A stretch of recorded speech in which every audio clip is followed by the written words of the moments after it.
Hey, good morning, everyone. Happy Monday to you. Josh of Severe Weather reporting from Norris Lake in East Tennessee. Hope you all have had a good week so far.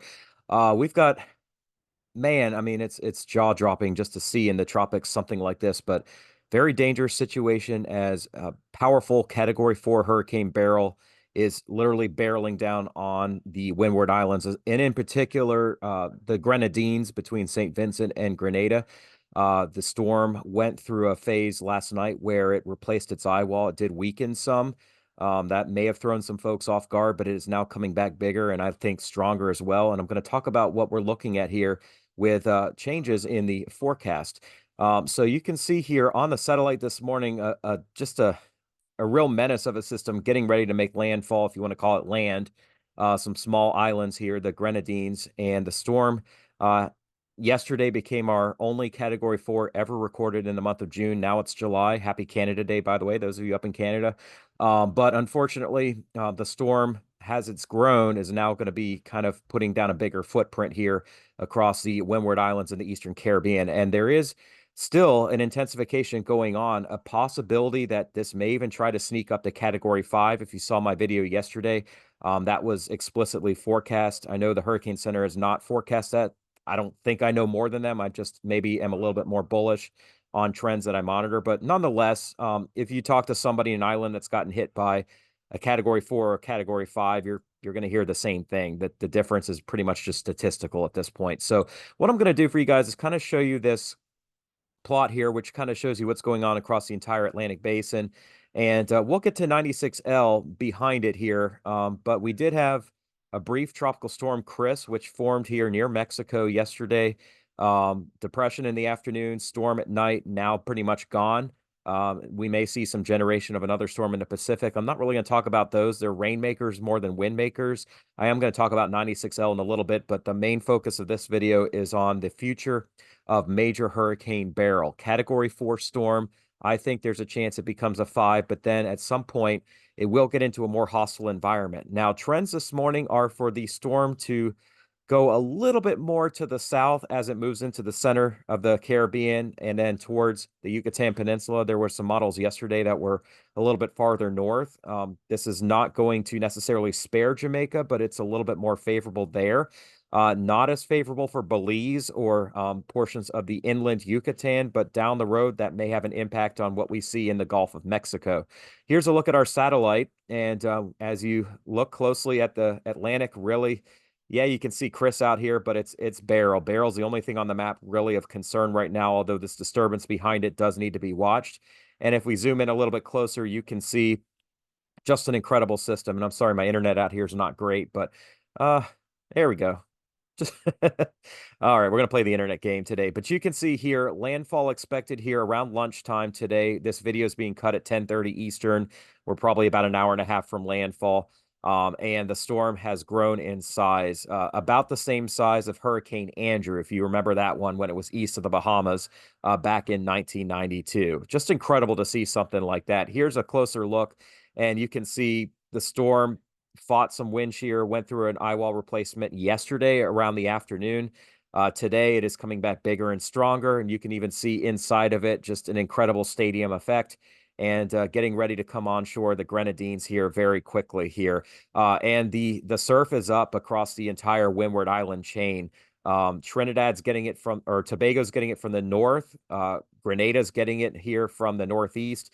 Barbados from the south. Barbados did have wind gusts close to hurricane force. But it looks like the brunt of the storm is going to be on the northeastern side of it, coming across the Grenadines here this morning. Behind the system, there's enough space between Hurricane Beryl and Invest 96L. We will talk about 96L in a little bit. You can see there is some northeasterly wind shear in between the two systems. So 96L is not doing great at the time being. You kind of see this shear coming in, some of these lower clouds coming in here. But the system is at enough of a distance from Beryl to where Beryl itself is not going to impact 96L. What's going to impact 96L is going to be the environmental conditions between the two systems.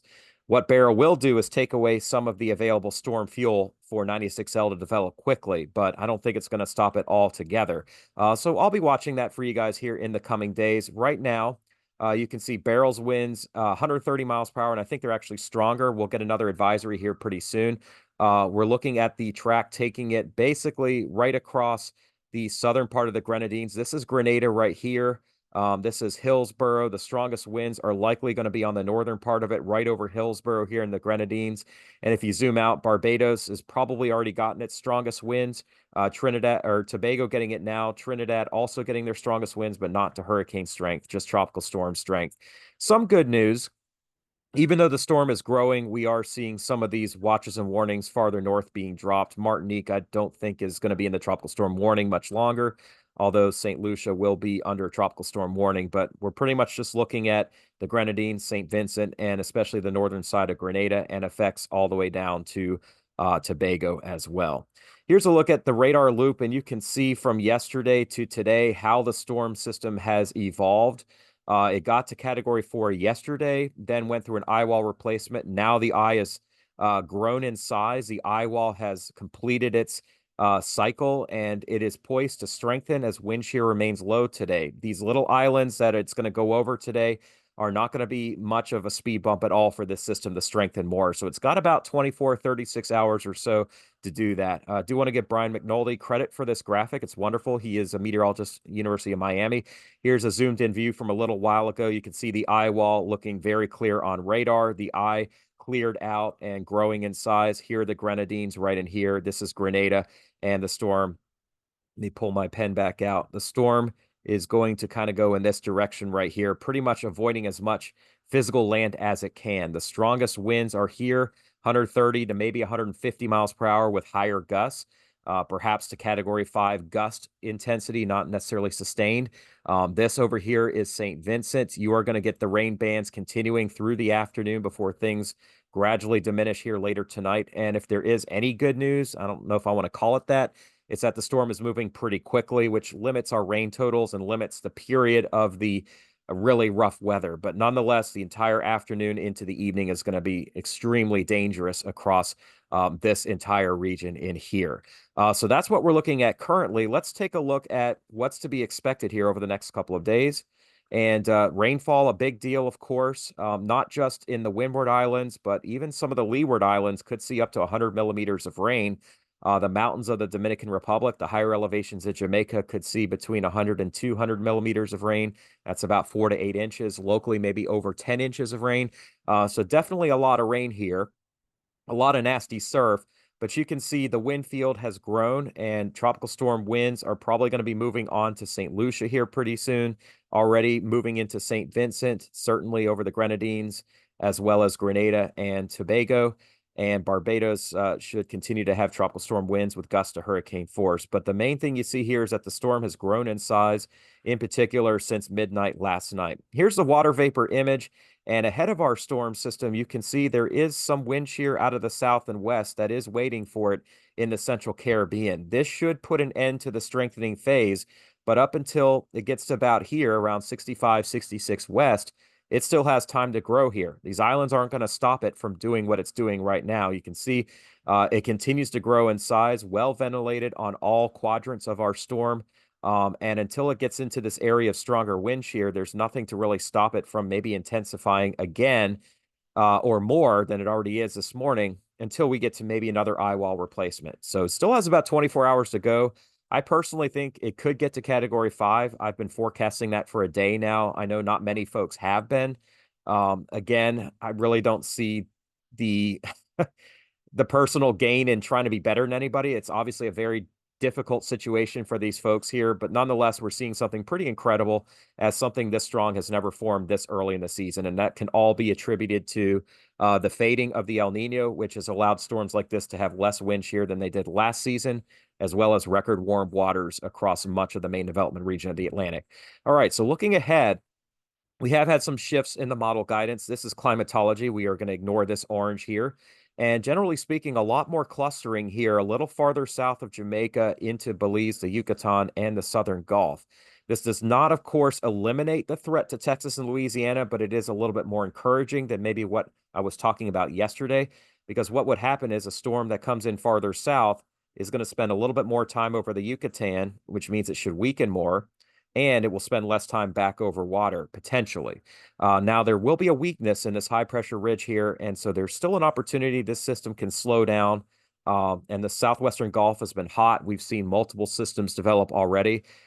So this could, in the end game, mean a very complicated setup for Mexico and Texas. But we've got some time for that to happen. We're probably talking 6 to 7 to maybe 8 days from now.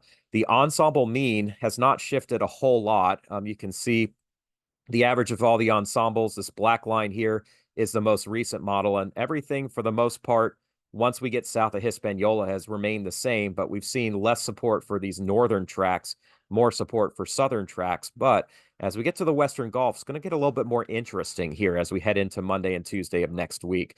The operational GFS no longer takes it into Texas and now has it coming into Northeast Mexico, but deep South Texas would certainly be impacted if that were the case. But just a whole lot of spread right now. So still very difficult to say if we're going to be talking about any kind of evacuations or hurricane warnings anywhere for Texas at this point. Louisiana, I don't ever want to write you off. You're right in the middle of the Gulf, but I don't think this is going to be your storm. However, we're not completely confident that that's necessarily the case yet. Just keep an eye on things. But more likely, Mexico and Texas. And more importantly, a threat to Belize and to the southern portion of the Yucatan and also northern Guatemala, with heavy rain even impacting Central America from this storm with the way that it's tracking right now. The forecast spread here, the confidence has been low after 100 hours or so from now. And yesterday, there was less spread than you typically have. Today, we're back to a more average spread. What that means is that we have more disagreement today than we did yesterday in what happens after, say, Thursday night or Friday. So that obviously is not helping out this forecast, but something I'll continue to track for you guys. And you can see ocean water temperatures are favorable. Relative humidity is favorable. Heat content is very favorable here in the next couple of days, but the wind shear is expected to increase, and that should cap the intensity of this system. However, when a storm grows like this, it may fend off the wind shear for a while before it starts to weaken. So if anything, this intensity forecast could still end up being too low. We could see Beryl finding a way to ignore the haters, ignore the wind shear, all the negative, and find a way to kind of maintain her own here for a while longer before eventually succumbing to that wind shear. But, you know, I've been doing this for a long time, and what I will say is there is a lot of unpredictability in what happens here. When you've got ocean heat content like this, I think it's all holds barred. There's too many uncertainties to just say that there's no way that this can't still be a major hurricane when it gets to the Western Caribbean, even though models aren't showing that right now. All right, so let's take a look at the upper level pattern and what's steering our system. And you'll see a couple of different features here. Let me bring my pen out for you guys to see. You'll see there's a large area of high pressure over the deep south that will lead to very hot temperatures in the southeast throughout the week here. There's a front that is moving offshore, but that will not influence Beryl at all. And then there's a bit of a trough in here. We call it a TUT, a tropical upper tropospheric trough, and that is retreating back to the west. But as the system here moves onto the southern side of it, it should pick up some more wind shear across this part of the Caribbean. How strong the wind shear is can still change. Right now, the models show it being enough to cause the system to weaken, but there's no guarantee that it's going to weaken as quickly as the models show right now. There's still a lot to be determined with this system here, as you might imagine. GFS takes it over Jamaica, but it's an outlier. What it does do is it brings this trough down into the northern Gulf of Mexico. It actually pinches it off into an upper level low here. There's actually going to be an upper low here west of the circulation of Beryl, and that's going to create some southwesterly wind shear. And it's also going to weaken the ridge just a little bit. You see the ridge here is not quite as strong. So it may not gain a lot of latitude yet, but this thing may drive it here once we get to early next week or later this weekend when it moves into the Western Gulf. So that is something to watch here. And again, there's still a little bit too much uncertainty. I'm just going to talk about trends and where things look like they're going. Now, the trend here on the GFS is that the ridge is a little bit stronger than what it was showing yesterday. And as a result, there has been a shift southwestward in where Beryl may go. But this does not rule out something in Texas, by the way. And by the way, looking behind it here, here's the next system. Keep an eye on it. We just don't know for sure if it's going to develop just yet. Certainly, there's a trend for less development in today's runs than it was yesterday. But when it moves back into the Western Caribbean over those very warm waters and maybe into the Southern Gulf, it does have a window to develop again. It's about 3 or 4 days behind Beryl. The next name on the list would be Debbie. So we'll take a look at that in just a little bit. Intensity forecast from Beryl shows weakening here for the next 24 hours or so, and then we should start to see some weakening after that. I think strengthening is what I meant to say, and then we'll see some weakening after that. But again, this is showing quite a bit of strengthening on some of these models in just the next 12 to 24 hours.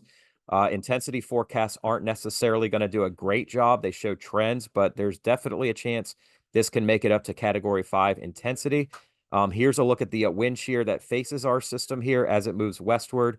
And you can see there's a decent amount of wind shear, 30 to 40 miles per hour here near Jamaica on the Canadian model. But then the wind shear does start to lessen as it moves into the Gulf of Mexico. It starts to actually maybe give it the opportunity to grow again on the northern side here. We're going to have to wait and see on that. But this is Friday, Saturday, and heading into Sunday. Potentially something coming into Texas or Mexico here as soon as Saturday night or Sunday morning, just depending on how this eventually gets steered. Now, the tropical models, in my opinion, are going to do a better job than the global models. I showed you global wind shear. The tropical models don't pick up on that as much, but they do pick up on how a storm might evolve. And you can see here the pressure on the H-wharf is dropping steadily all the way down to 942 millibars. While in itself not necessarily shows a Category 5 hurricane, does show a deepening system with a pressure dropping another 15 millibars. The time frame on this is 5 a.m. on Tuesday, so it is showing, at least for the next 18 hours, that this storm could strengthen quite a bit before leveling off. Then it is showing a significant weakening trend here. It's still a powerful storm system heading towards or to the south of Jamaica here on Wednesday. It doesn't exactly weaken it and kill it. It just maybe lowers the intensity down to Category 3 or possibly 2 at this point, maybe even Category 1 south of the Cayman Islands. But an interesting thing I'm watching here is as we get to Thursday night, Friday morning, there's maybe another burst of intensification going. Maybe at this point, it is winning the battle between the warmer waters and the lessening wind shear. And it may feel less wind shear at this point, and we could see another bout of strengthening as it comes into the Yucatan or even northern Belize here. After that, it should weaken, but we may see some re-strengthening over the Gulf of Mexico. That may not happen, though, until the weekend here. Here's a look at the parent model as well, just to kind of show you things, just kind of on a larger scale here. And you can see, here's our next feature, but look how weak it is as it comes across St. Vincent. You can see, though, it is going to try to play catch up, but it's not going to get close enough to just get swallowed up by Beryl. But overall, still a potential for a hurricane in the Gulf of Mexico as we head towards Friday night and Saturday. Here's the H-wharf real quick, and you can see it continues to grow in size until we get to tomorrow afternoon. And then we start to see the wind shear kind of disrupting the structure of the system. Doesn't make it smaller, but it does kind of get into the core here and weaken it. But it looks like the H-wharf tries to get it to, at the very last second, become a more organized system with maybe one more round of strengthening to as we head in that direction. All right, let's take a look here at our other disturbance. Right now, it looks kind of like junk. There's a circulation, but it has not really tightened up enough to be classified a depression. You can see the track takes it west-northwest, very similar to where our current storm Beryl is going. So definitely the same places need to be prepared for another bout of rain here. And the ensembles do the same thing, but they generally keep it pretty weak. Any intensification may hold off until we get to the central, even Western Caribbean, depending on if it's even still around at that point. So just a big discrepancy and a big drop in the trend of the intensity of this upcoming system. So we're going to keep an eye on it for you, but right now there's not a whole lot to talk about until it does form, if in fact it does do that. So I thank you all for your time today. If you did enjoy this video, please consider becoming a subscriber. And as always, I want to thank you all and give all the glory to God, who I go to every day. Get this off my screen. Go to every day in prayer for those that are going to be impacted by this system, because it's just difficult to see things like this. We know we know God is good, but we also know that there's evil and there are things that we just can't control, and this happens to be one of it. But if you have any prayer requests, I would love to pray for you, and just know that I will continue to watch this very closely for you guys while I'm here on vacation.